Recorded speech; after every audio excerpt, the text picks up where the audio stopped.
Hey there, emerging expat! You're tuned in to Let's Move to Portugal. I'm Victoria from Expats Everywhere's podcast, and I have the distinct honor of bringing you, YouTube travelers, and our resident of Portugal experts, Expats Everywhere's Josh and Kaylee. Each week they'll inspire, they'll educate, and they'll accompany you on your journey to Portuguese residency. This week on Let's Move to Portugal, join Christopher as he reflects on the pros and cons of living in a smaller city and shares about the vibrant music scene in Coimbra. Hey, expats and travelers, welcome back to Expats Everywhere presents Let's Move to Portugal podcast.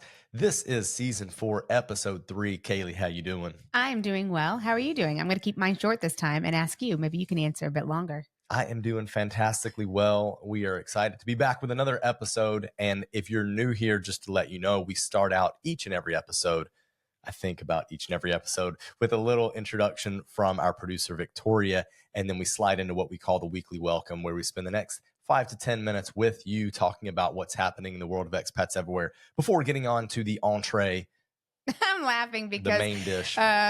Because Josh likes to say 5 to 10 minutes, and then at 10 minutes, I'm like, "Hey, we need to wrap it up." No, we wrap. You don't know. Okay. It's about 10 minutes. We're trying to keep it less than 10. I'm the one that edits the videos or composes the videos. Victoria does the editing of the audio, but we're super happy that you're here, and we're going to talk to Christopher here in a minute about his time in the wonderful city of Coimbra. Yes, I'm excited about this one because we've obviously been several times and we've done a few content pieces on it, but it's nice to talk to someone. It's been a while actually since we've had an interview with someone who actually lives there and who's been there for a bit. So I think we only have actually one interview from a while ago about Coimbra on the podcast. Yeah. I think even on, I don't know if on the main channel we've had. It's been quite a while. And we've even been to Coimbra quite recently, but twice. It's nice to go ahead and get someone's perspective on it because it's a great option of a place to live. There's a lot going on there. And they're finally about to be done with their metro tram stuff. Yeah. So public transportation options are going to improve there, which is helpful because they've got the whole hill situation. Yes, a big hill. We have a friend there who I think what they like to do is they'll walk down the hill, but then at the end of the night or when they're going home, since they live up the hill, they do the electric scooter up. But even then you have to be careful. Those electric scooters, they go fast. They're dodging. Yeah. So is the public transportation supposed to actually finish soon? It was supposed to already be finished from what a Portuguese friend of ours told us. Typical Portugal, though. But it does look like it's pretty darn close. Yeah, that's definitely necessary there. I mean, but all in all, because there's a lot of stairs and stuff too, especially if you want to go up to some of the older university buildings up top. It's stairs and up high. But I'm guessing that they're not going to have public transportation up there, right? I don't know. We'll have to see where all it runs. I'm sure that we can actually pull up a kind of a graphic that the city has published about it. Mm-hmm. But what it's done in terms of filming videos there, it's made the aesthetic of the city very ugly because it's a lot is under construction. But once it's all removed and those safety barriers are taken out, then it's going to look very, very pretty. Yes, because along the river, they've had construction going on along the river for such a long time. And it's a nice area, but seeing that construction. So it's going to be a tram that's above ground then, right? Mm-hmm. Yeah. So that'll be nice when it run along the river. That'll be really good. So good job, Coimbra. Good for you. Good job, Coimbra. Okay, but before we get into that and talking with Christopher, let's back up a little bit and talk about a little bit what's going on in our world. Yeah, well, our world online, we were back up and publishing videos. So we've published 3 now. The most recent one was about mortgages in Portugal and what things look like now because the dollar to euro parity is closer. The interest rates here are about half as expensive as they are in the States. You have opportunities there if you're looking to purchase. So that's really awesome. So we talked to our mortgage broker about that. And then the video before that, we highlight 12 of the top cities, top places to live in Portugal. We will have links for both of those videos in the description section. Yeah. So there you go. That helps you all together where you should live and how to buy a house here once you get here. Good point. I didn't think about that. I did not think about that. And on the real estate front, we have had a lot of people commenting either on the podcast channel, on our main channel, on our secondary channels, what happened to Let's Get Building with Josh and Kaylee, which is our channel where we have been taking you through the real estate journey that we've had living in Portugal and renovating an old property. We took that channel down several months back, and we're waiting for one bit of paperwork, and then we'll get it back up. I'm still collecting or shooting videos and editing, so videos will start to come out. We left off on that channel back in like August. It was just before summer break, August 2024. But we'll get picked back up, and I'll get you all caught up to speed on how the project's going. In short, the project is going fairly well. Yeah. But there's a story behind why we had to hide the channel. For now. I think once everything's completely done, maybe a little more can come out about all of that. But completely done, yes. Yes. But once we have this little document piece of stuff that we have to do, then we can at least have that back up. Yeah. So you can see the progress of how things are going. But it's going really well. Actually, with them, laying concrete, it seems to be moving fast. Concrete goes fast. It goes fast. Yeah, I was there earlier today, and it's crazy how much ground they can cover. No pun intended, but that's the expression you use. Just how much ground they can cover in such a short amount of time. And I asked the guy, I was like, okay, so how long does this take to cure? And he's like, oh no, we'll be back tomorrow working. We're working tomorrow. We don't have to let this type of concrete cure for a long time. Like a week or something. A couple days even, I mean, can stop them from working. Or they would just work on a different part of the building. But no, they'll be back tomorrow finishing up the area that they need to work on. Yeah, it's crazy. It seems like for months there was like nothing happening, and we'd go and we'd be like looking around and be like, this is so upsetting. There's like nothing happening. And now it seems to be happening very quickly. So that's exciting. But we will get that to you when we can. Yep, exactly.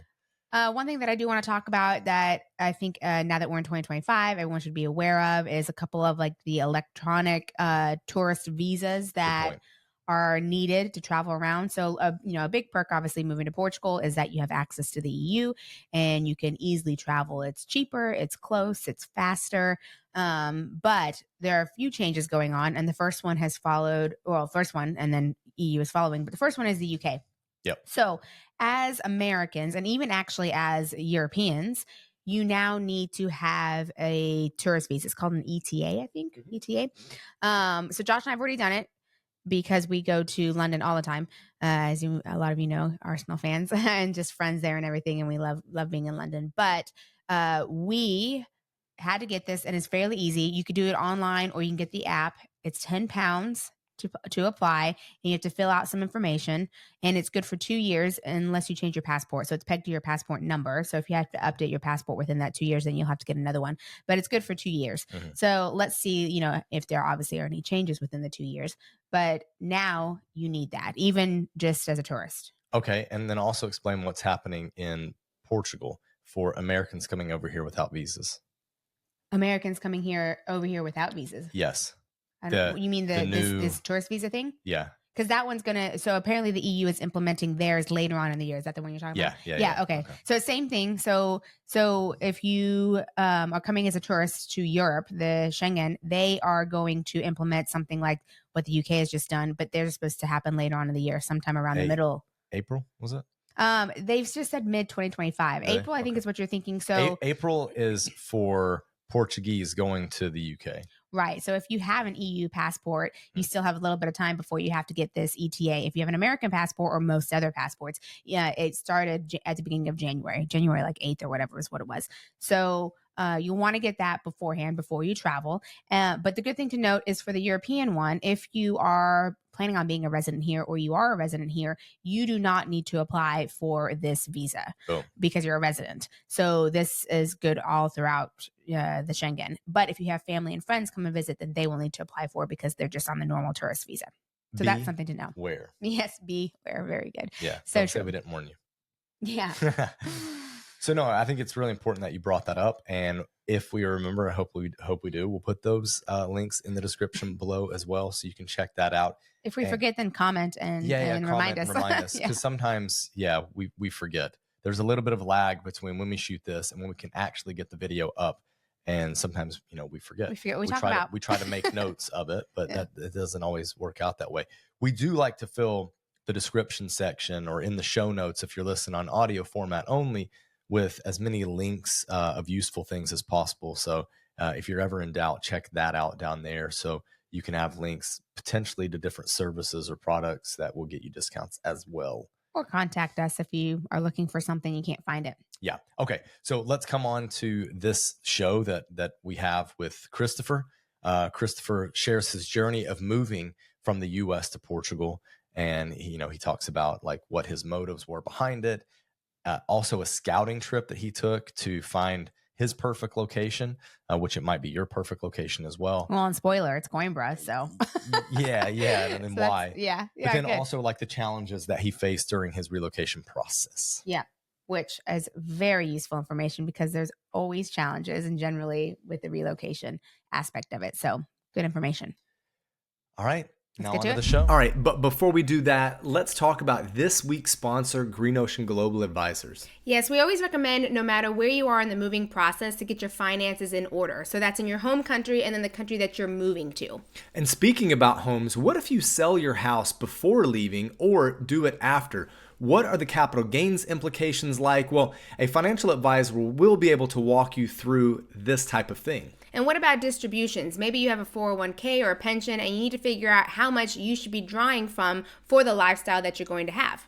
Now, you can use this link in the description section below to talk to John from Green Ocean Global Advisors to see if he's a fit for you. You'll have a free 15-minute consultation just for being an Expats Everywhere listener. So you can use that to get your free 15 minutes. Click the link in the description section below. Now, on to the show. Hey, Christopher, thank you so much for joining us on the podcast today. Are you ready to dive into living in Portugal, moving to Portugal and living in Portugal? I am.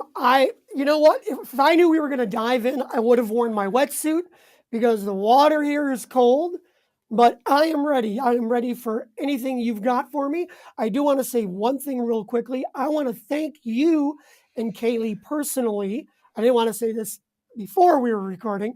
I want to make sure everyone knows how much we appreciate you two, all the great videos that you guys have put up on Expats Everywhere. And they were a really, really big help in just getting us here to Portugal. So thanks to both of you for your incredible work. And I am honored to be hanging out with you and chatting. This is cool.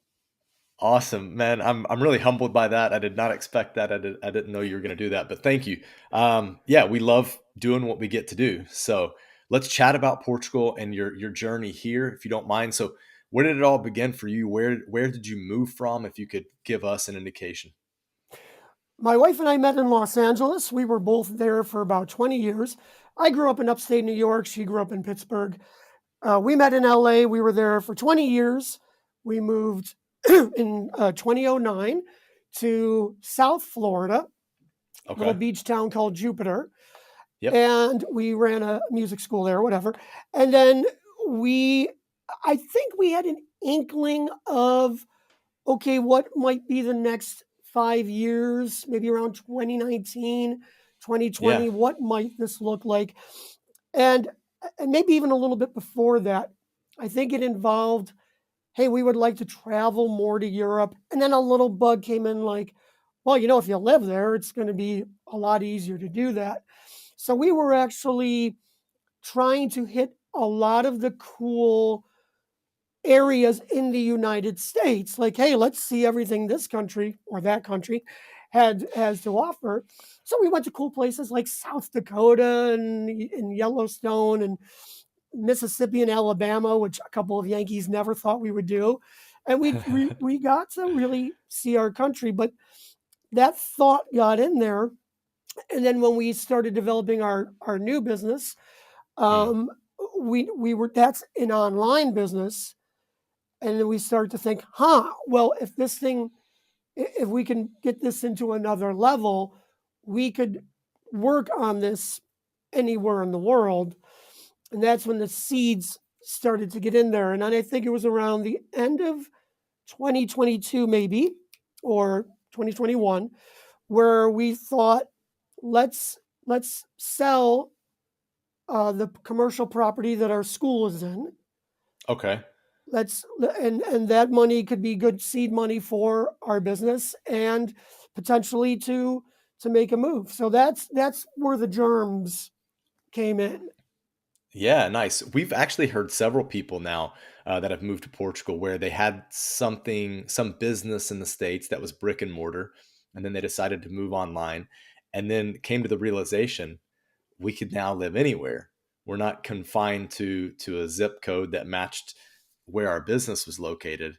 So, in your former professional life, let's say, you're a worldwide touring musician. So, were you able to visit some of the places that you looked at in Europe before ending up settling on Portugal? I've been all over. I think when we were thinking of the move, yeah, we're a little spoiled, 20 years in Southern California, about 14 years in South Florida. We wanted to Okay, live in Europe, but we didn't want to be cold. So that takes sure. A 80% of lot of Europe.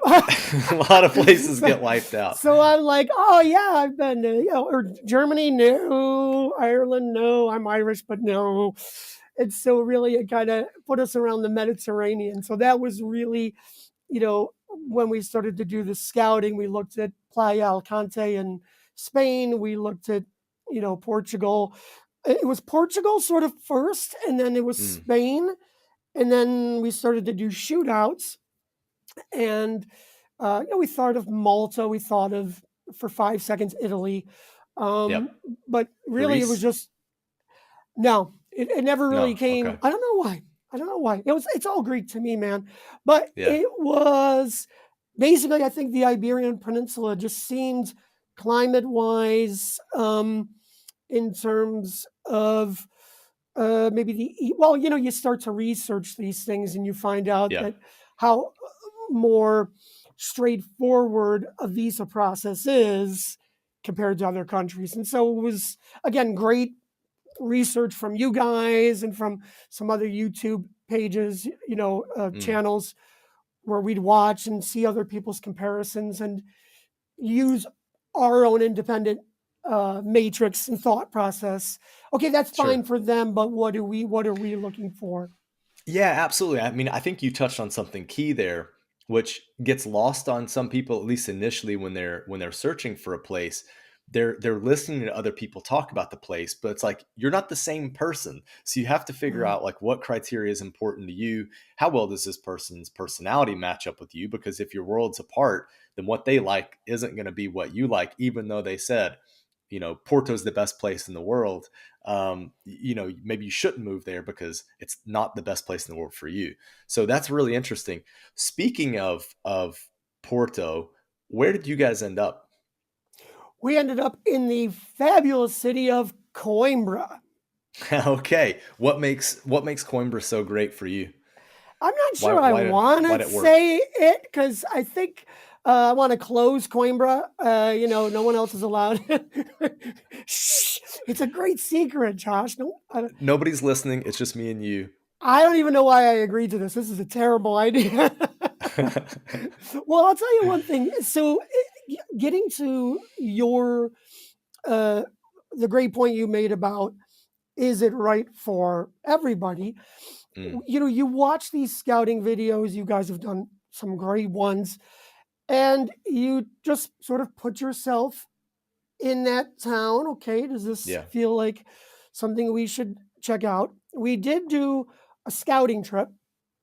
I like to call it a recon trip, but we were fortunate enough to take out 6 weeks, Mm, and we stayed in about, I think, 6 or 7 hub cities: yep. uh, Stubble, Oyao in the Algarve, Caldas, Tomar, Coimbra, Aveiro, Porto, and Wow. and from those towns we were able to split off and see Sure. other towns. When you stay in Caldas, you've got Nazaré, Peniche, El Cabasa, so many places you can check out. Hmm. That's another thing that's important. When we were planning our scouting trip, people were saying, "Oh, you got to spend a week or two to get the feel." And my wife and I were like, "No, Not really. Not Well, for us. yeah, you definitely don't need that long to eliminate a place. Like you should know. I mean, you can oftentimes know within the first 12 hours, like this place does not work for me, Yeah, right? you're 100%. But we sort of figured, okay, we won't live in the Algarve, Mm, but let's see it. We probably won't yeah, live in Porto because of the climate. You know, we're weak, and so we said, okay, well, let's check out these places. But by all of the research we had done, watching videos, we thought, okay, Coimbra really looks to be a cool place. So when we arrived here, our first maybe 6 hours were dreadful. We got dropped off in the wrong place. It was raining. We had to go to the highest hill in Coimbra to get to our place. We walked down the hill. It's like this industrial area. It sucks. Coimbra. And then we walked into the Praia de 8 de Mayo, the 8th of May Plaza, Santa Cruz Church, where the first two kings of Portugal are buried. And we went, okay. And then let me tell you, in those 5 days, we walked every neighborhood. We didn't go into the church because we didn't do tourist things. We mm, walked every inch of neighborhoods, grocery stores, day-to-day living things. And yep. we didn't find 1 square inch that we didn't think was cool. Okay, nice. We really felt like this is a great place. It's a city. It's not too big. It's we liked Aveiro as well, Hmm. but that seemed a little small. We liked the topography. We loved the students, the University of Coimbra. So we dug it. We thought we would dig it with our research, and it was Yeah. confirmed Okay. by visiting. But let me add one last thing. We did keep a 1 week at the end of our scouting trip to return to whatever place we liked the most. We didn't know what it would be. And that Smart. way we could open our bank account, find a real estate agent to help us find a rental and figure all that out. And that's a real important step for people to consider when doing a scouting trip. Awesome. I think that's incredible. So that was 6 weeks. I'm curious to know if you don't mind telling us how much did you budget for this recon trip, as you call it? Do people budget for these things? I Okay. think If you I just had think an open budget, it's fine. no, it's not like that. It's not. I ain't Mm, shipping platinum, bro. It's it's basically um, we basically just said, okay, well, let's find the best airfare. okay. And let's see. And we found a great airfare. We also decided to come when it was cold because we wanted Hmm. to see, can we handle it? Yeah. Can we handle the climate in the worst part of the year? Worse. Yeah. So flights were much cheaper. We Sure. looked into the hubs we were staying. Okay, and we did Airbnb exclusively on this trip. Um, and the rates were incredible, 30 to 60 euro a night. Hmm. And so we plugged that all in, and then we figured out, okay, about this much for traveling. And we saw, okay, it's going to cost this. We can do that. So it really wasn't establishing a number up front, Okay. but just sort of looking at the numbers and going, are we comfortable with what we have to pay? Okay. And you said this was 2022, 2021, 2022. Yes, it was I'm actually. just trying to, yeah, Yeah, I'm just so am trying to I. So think am about it and I. give, yeah, I'm trying to think about it and give context to how maybe the, I'll just, for lack of a better term, inflation might have hit the Airbnb market when it comes to people trying to do this now in Yeah. like 2025. So, okay, So we were. So interesting. we were. It was late October to early December of 2022. Okay, okay. So 3 years Nice. ago. So 2 years yeah, ago. 2 years ago. Yeah, yeah, a little more than 2 years ago. Okay, Yeah. all right. That makes sense. I think that some of those rates, depending on what town we're talking about, would certainly have gone up now. Yeah. But okay, so that was 2022. So you went back to the States and said, Coimbra is the place. Let's move there. Portugal's the place that we want to go. What steps did you take next? Well, we got our NIF numbers first. That was the Okay. first thing, because you can't establish a bank account or anything without it. So NIF was number one. We got that before the scouting trip. On the trip, we established the Portuguese bank account. Mm-hmm. So that was sorted out, and that was great. So when we came back, we had the tools necessary to continue the process. At the Who time, did you decide? Sorry to cut you off. Who did No, you no decide to problem. bank with? Oh, it's a really, really funny story. We'll have to sit down over a couple of beers and tell you the whole story. But Okay. we ended up stumbling into this bank called Bank Inter. And Okay. I heard of all these other banks, never heard of Bank Inter, never heard it mentioned in Facebook groups.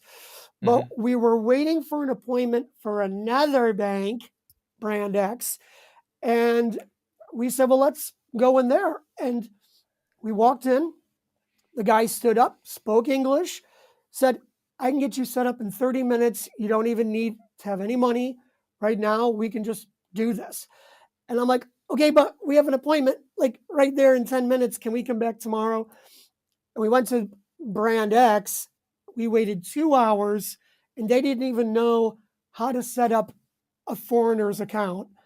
It was like 2 hours of our life gone. We're like, you know what? Bank Inter. Went back the next day. We worked with this guy, Jorge Pereira. And let me tell you something. Anything I needed from the time I left Coimbra to the time we got approved for our visa, he got back to us within hours. Cool. If that, it was usually minutes. So people talk about And that's rare.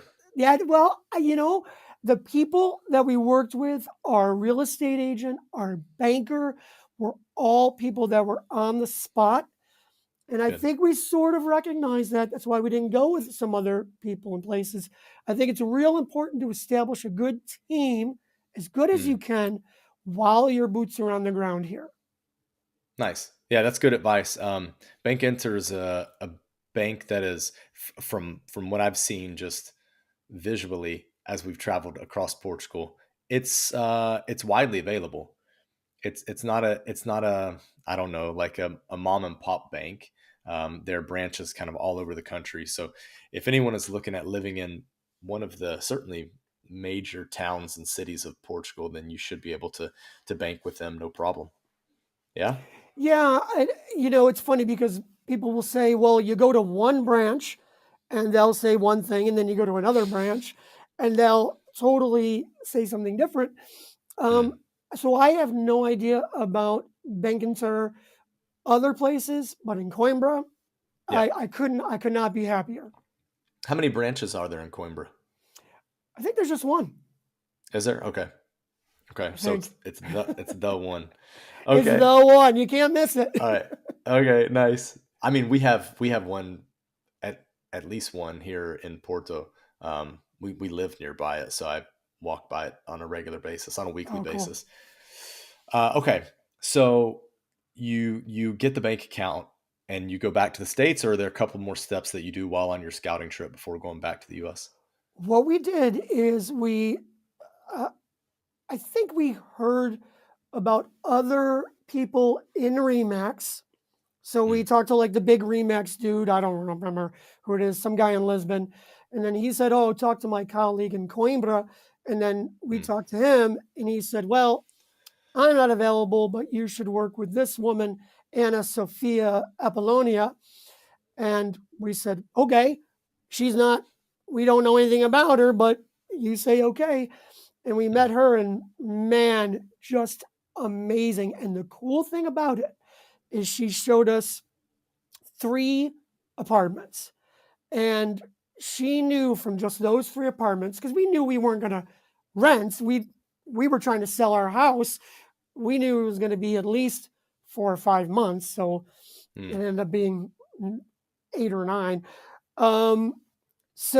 But by her taking us to a few properties, she got a feel for what we liked, where we wanted to be, and what we didn't like. So when she would send us, links and stuff while we were in the States, we only got stuff that we were like, yeah, this would be great. We just don't know when we're going to get out there. So that's a real important thing to do too. Cool. Well, I mean, it does sound like you had an agent that was aware of the things that you liked and didn't just send you junk.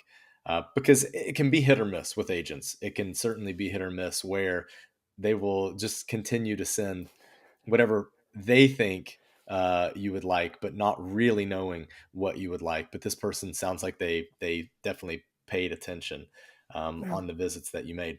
Okay, so you moved back to the States. I'm guessing, if I'm looking at the timeline, this is early 2023. What did you do? Well, we were trying to sell our house. We're trying desperately to sell our house. We wanted to get out of the States. Boom, we're done. Cutting ties. We're having fun. Let's do it. And we just couldn't sell it. It was like we missed, and we live in like a great neighborhood in a wonderful town. And it was like 6 months before it was just gangbusters. And then it just sort of cooled off. And we're grumbling, this is terrible. And we want to get to Portugal, but this is holding us up. And what we ended up doing is dismissing our real estate agent for the home. And we said, and we actually had a neighbor 2 doors down who said, look, I'll manage your property for you. This guy can fix anything. We trust him implicitly. It was this wonderful opportunity to go, shoot, maybe we should rent. So we found this crackerjack agent. This guy's like 29. He looks 12, but he's like a killer.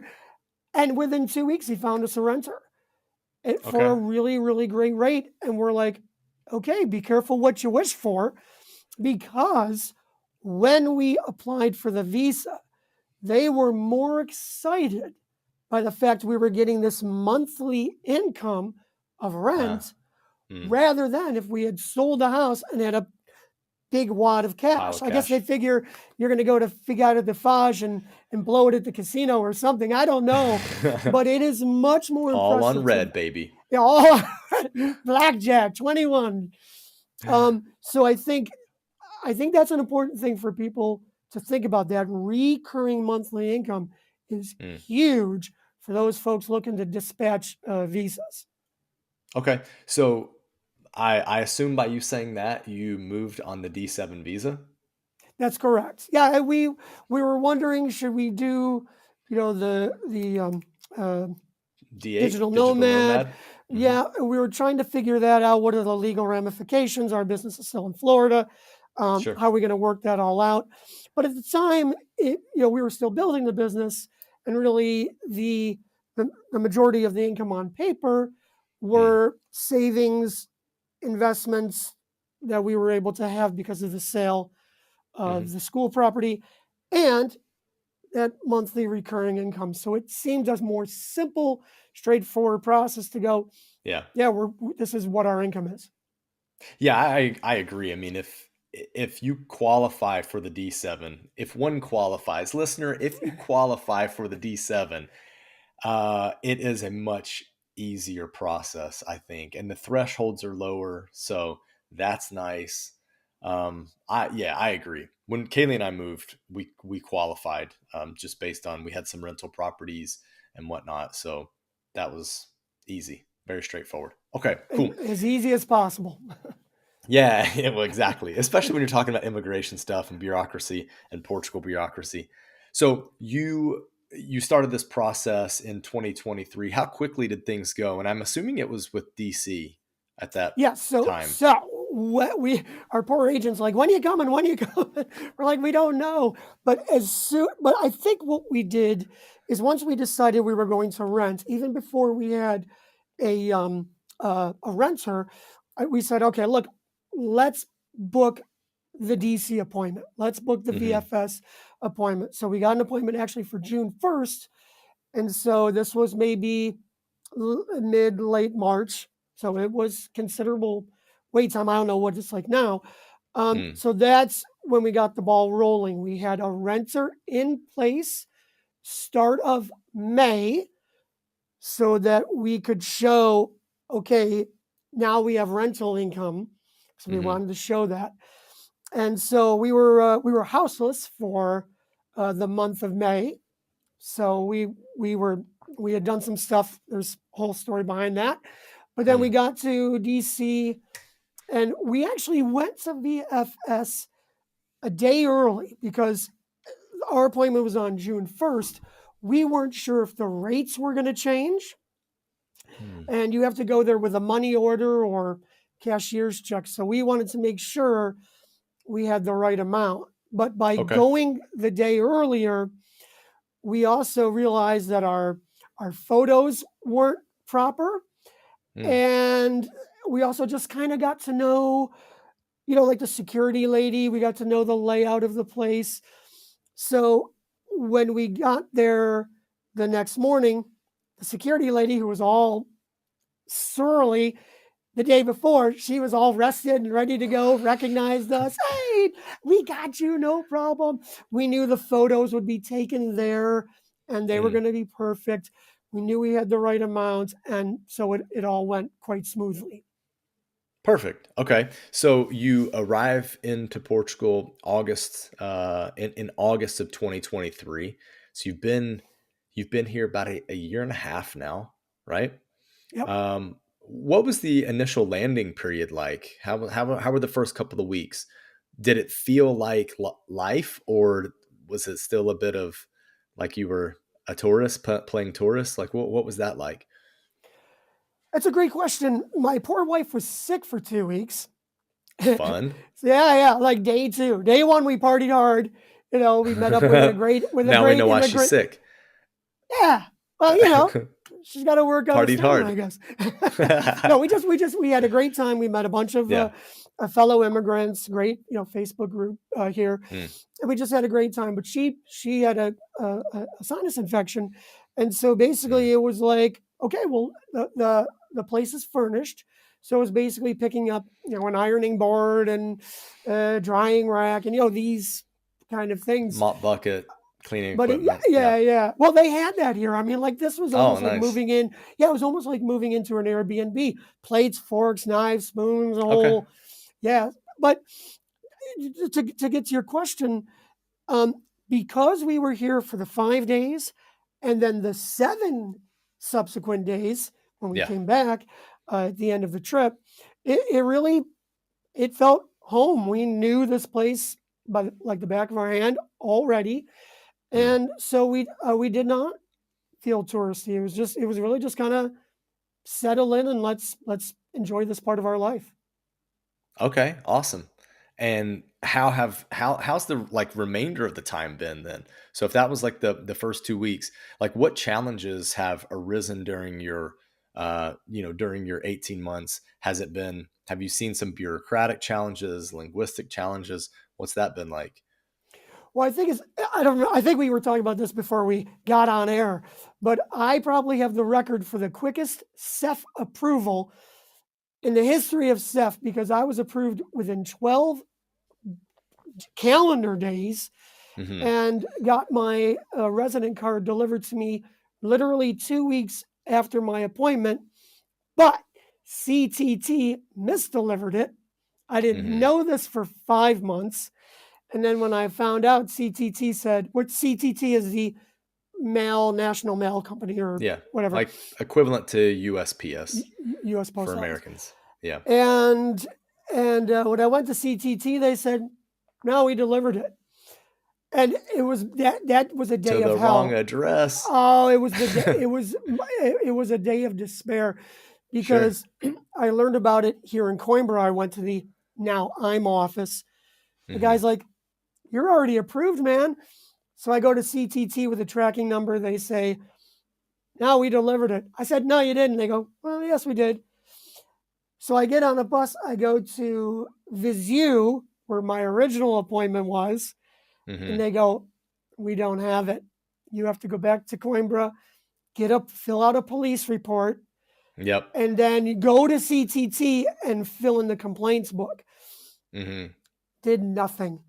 So I basically had to go back into the IMA queue, call. At one point, I was calling literally 1,000 times a day. 500 on this phone, 500 on this phone. And Sheesh. only through doing the wrong thing, I should have pressed 3, but I pressed 4, like, screw you guys, I'm going to push this button instead. And all of a sudden, someone answered the phone and said, we have an appointment in 1 month in Braganza, which is the upper northeastern part of the country on the border of Spain. I didn't care. I'm like, I'm taking it. So I've been here a year and 4 months. I still don't have my residency card. I may find out tomorrow where it is when I go down to the office. But the sad thing is, probably in about 3 months, even if I get it tomorrow, I got to start working on. Yeah, because you've been here two years at that point, so now it's your renewal time.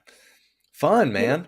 I mean, but the funny thing is, everything else that we've tried to do, getting our UTENT numbers, our health numbers, I got that even without my residency card, our attestados, which prove your address, which is real important to have at your residency appointment. We got that with no problem. Like a lot of the challenges that we heard about, we had nothing. And so my wife has her card. I don't. It's been frustrating, but if that's the worst of it, I'm okay with it. Yeah, you seem like you've kept an incredibly good attitude about it all. The funny thing, when you mentioned the different little bureaucratic layers there, whether it be getting the utent or the attestado or the actual residency card itself, it's generally not a thing of when it rains, it pours. But it could be that one thing that you don't get that then holds you up and has knock-on effects for the other things. And, when you see people entering the online groups, whether it be on Facebook or Reddit, there's always somebody complaining about one of those things. But it's not like it's happening all the time, but maybe that one component holds you up. So that can be a point of frustration, but it shouldn't be a deterrent for people considering moving here, or it's not going to wreck your life, let's say, right? Like you're still getting on, maybe you're not able to travel the way you would like to, but you can still travel the country. You can still get to Braganza. Well, I'm not a great rule follower. So we went to, I mean, we're very frugal travelers. We don't spend a lot on hotels. We take the budget airlines. We don't mind paying for cool experiences, but we're budgeters. But we've already been able to see Rome, London, Paris. Went to Morocco and rode camels in the Sahara Desert. So now Morocco. What's it been like showing your passport? Like, have there been any issues? No issues whatsoever. No. Yeah.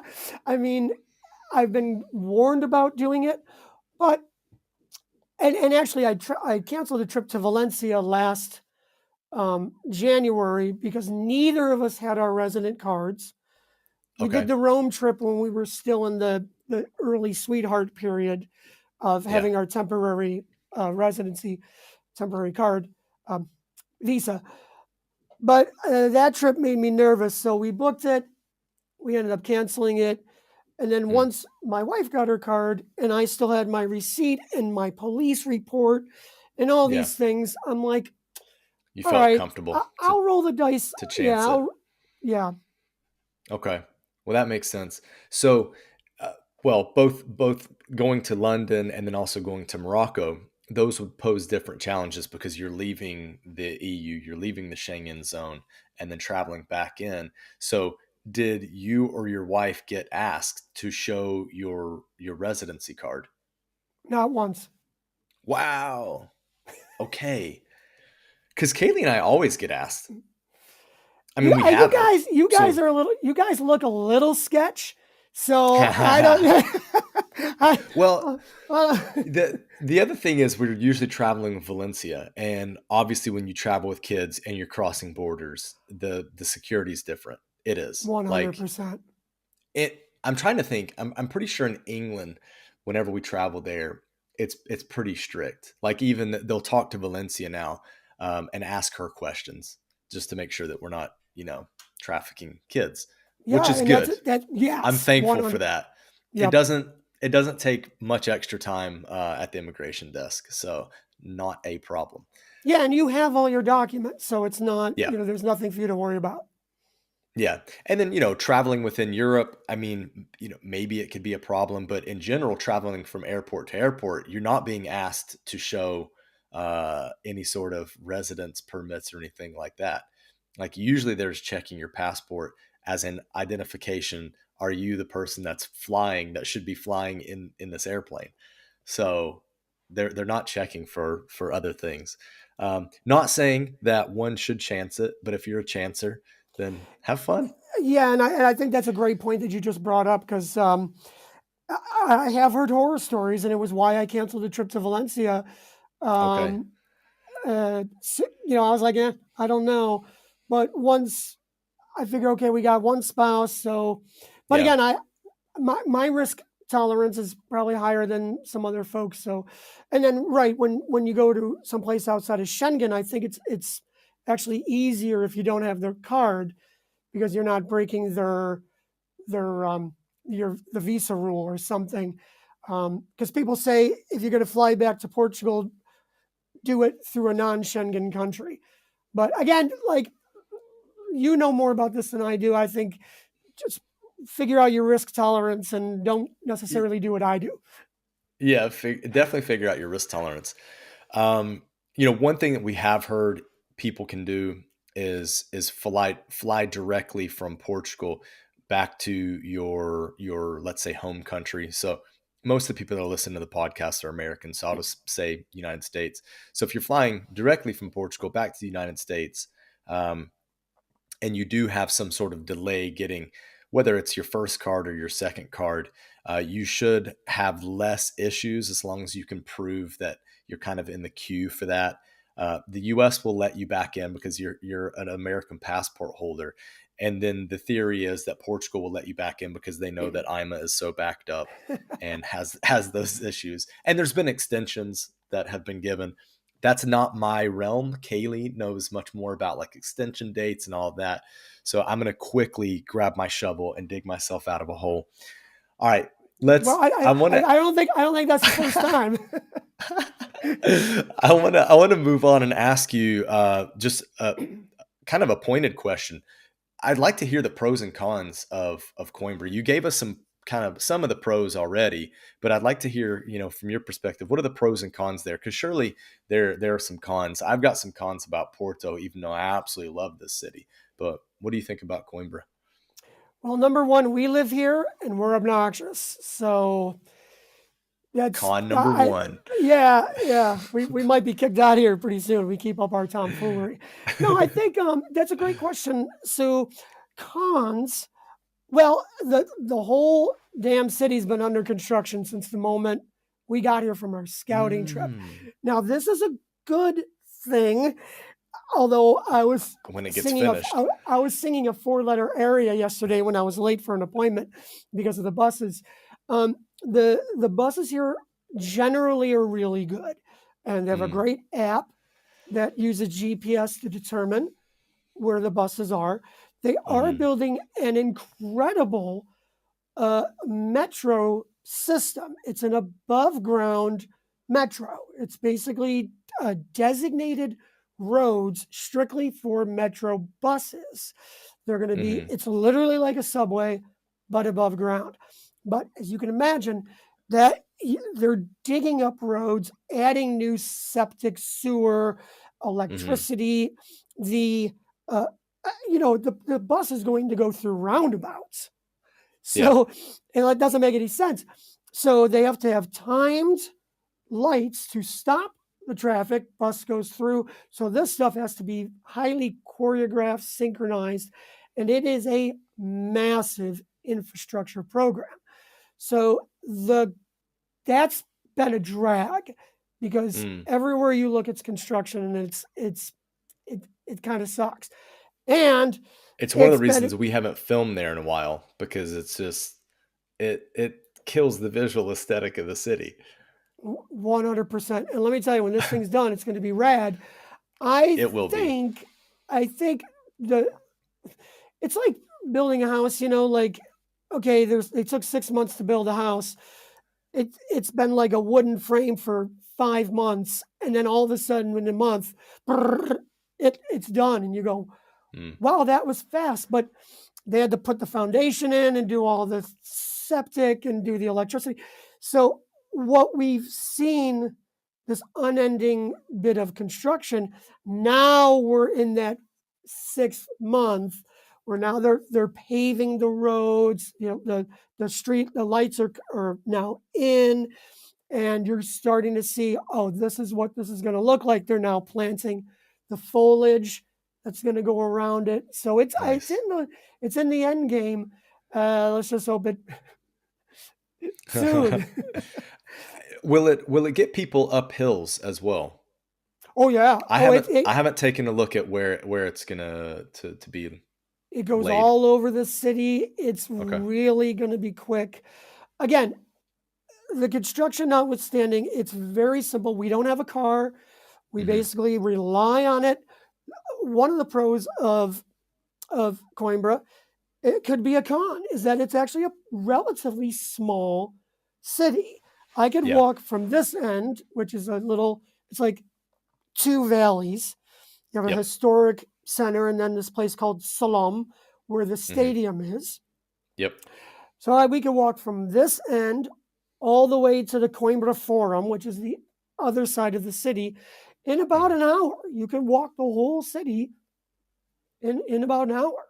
So for some people, that might be like, they might want, more stuff, like in Porto or Lisbon. But for us, it was like, oh, it's a city, but it's not a city. So we kind of enjoy that. So getting around is not a big deal. If we're in the historic center, we're like, well, we can't, the buses are being squirrely. Let's just walk, because we're also mobile. So if people have issues with that, but this metro, not only will it serve all of Coimbra, but it's going to go out to Luísa and a whole bunch of outer areas. And this is actually something for your viewers to look out for in the general Coimbra area. Find out where that metro route will go, because you could buy a house in an area that's not very expensive, but will be served by this line, or, renting a place for the same reason. No, absolutely. I think that's a great bit of advice, because people could essentially move to one of these more remote kind of satellite towns of Coimbra and still not have to get a car, or not be as car dependent. Maybe you have one to then take, I don't know, day trips or weekend trips outside of the region, but on a daily basis, going to the grocery store, or just going into the town for a meal or whatever, you've got the metro tram, I guess, to do that. Yep. Okay. So you've kind of put a con and a pro together. So do you have any more cons? There's a lot of pros to Coimbra, but yeah, I mean, some people would say it's hilly, but we don't mind that. I mean, we're trying, trying to stay fit. You're looking fit. I'll appreciate that. You as well. Your health is your wealth, I mean, so it really, again, not having the car allows us to be out more. And sometimes that's a drag, carrying groceries, in the rain and whatever. But, for the most part, it's not a big deal. Honestly, Josh, I don't really have any more cons for me. That's but fair. That's why it's so important to really get sort of a checklist of what you want the area to be, how you want it to serve you, and then see how that area serves you. And we made a pretty good choice. There's really nothing. I guess the only other thing, but this is a Portuguese thing, is, we never really know when things are going on. There's so much music and there's so much art and there's so many cool little events. And we're like, the advertising, my wife was in PR for so many years, and she's like, let me just make them a website or something. You never know what goes on. But then there's also this thing where you're walking through a plaza. It's organic. And you see a bunch of people dressed in, 19th century Portuguese garb standing on the steps of this beautiful church. And you go, oh, what are they doing? 10 minutes later, it's a full-on 30-minute full concert. And you go, yeah, that was rad. Yeah. Well, I want to ask you this because for those that are watching this in video form, you can see Christopher's backdrop. He is a musician. We talked about it earlier. What's the music scene like? Well, there's a lot of music here in Coimbra. There's a lot of music. It runs the gamut. So it can be extremely artsy. Where you go, not your taste. I wonder what that was. That was something. Yeah. They are artsy, so it is kind of cool. It's not like, oh, it's fado. It's like you're just going to have whining men, complaining about the mating ritual. But you do have that. Of course, we have wonderful fado places here. In fact, there's even a place that does free fado twice a night. And unlike Lisbon, where the women sing it, here it's sung by the men. Okay. Different cultural thing. A really great jazz scene. There's a lot of wonderful jazz musicians here. So if that's your bag, you can go and see that. They pay a lot of homage to sort of not classical, but classical Portuguese music. So you will see some cool, authentic Portuguese music being represented. There is also a popular music scene, but that tends to serve, restaurants in the bar kind of scene. And and there's cover tunes or okay. Yeah, but you better be a night owl because that, it 10 o'clock late, is the earliest, and for most it starts like midnight. So you better get your party on. But there's also some great organizations in this town. Like this summer, they had live music at least 2 or 4 acts a night, 5 nights a week in different areas of the city. It's this one guy, Jordi. He's a former touring musician, and he's got this company called Blue House. And they basically put on, it was concerts all summer long. And that's another cool thing about Coimbra, especially when it gets into like May and June. It's like parties all the time, festivals down by the river. That music thing that I just talked about, that was 2 months long. I mean, there's really a lot to do. Now, you might have trouble finding it, but it's a lot to do. That one's super famous though, and I'm pretty sure that there's a website like every year that they like put that year's edition on a site so people can find out more information about it. Okay, so we'll try to link that in the show notes or description, depending on how you're watching this or listening to this. So tell us real quick, does Practice Warriors, your company, does it have some sort of base here in Portugal? Is it serving Portuguese, or is it kind of a global audience of people or students that you serve? Yeah, that's 100%. That was one of the most exciting things for us to start Practice Warriors, because it's a website that basically teaches people how to practice music. Your teacher says to you, go home and practice a scale. You're like, well, how long do I do it, and how often I do it, and what are my goals, and how do I schedule time? And so our website teaches all of that. And these were things that we would teach in our school in Florida. Okay. And I'm like, my gosh, it's serving such a community, especially adult musicians who, are discovering music for the first time or maybe the second time.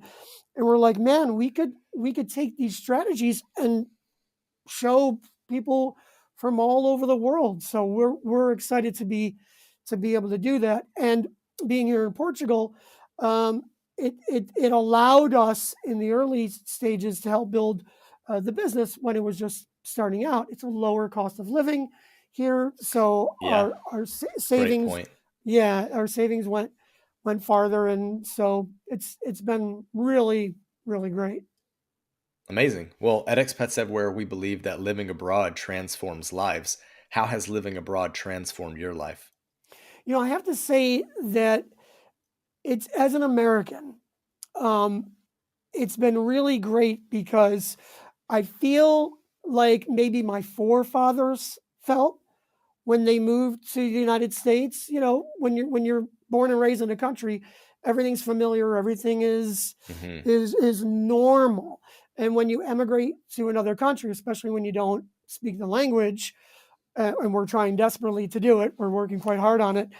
Um, you're lost. It takes some real humility and a Mm. really good, somewhat self-assuredness, and a really big dosing of humor, of Mm. just having fun with it. Just going, you know what? I'm going to look like a fool. I'm going to sound like a fool, but I don't care because, first of all, the Portuguese people are some of the most polite, kind, and calm people. And if you make an effort to assimilate, they will bend over backwards. So to me, I really feel like those people getting off the boat at Ellis Island and just trying to talk, and you have no idea what they're saying to you, but you just go, see, see, see. And then they say a word you recognize, you go, oh. and I just imagine that's like the story of America. Now, being an American and being an immigrant, it's like, okay, I have a little inkling of Mm. what that's like. Obviously, we can afford to be here, so there's some privilege involved, but just the feeling of a stranger in a strange land and going, look, first time in my life, I can't even communicate my needs to somebody. That's a great kind of thing to go through. Now, again, Coimbra's a city, so 80% of the people you meet under 40 are going to speak English. Yeah. And again, and that's a great determining factor for where you want to live. So I think to finish up with your question, I think that it's the humility and experience of what it must have been like for the other people who have come to America. Absolutely. Very cool. I love that answer. Thanks, Christopher. We appreciate your time. Absolutely. Anytime. Thanks for having me on, Josh. Appreciate you and Kaylee.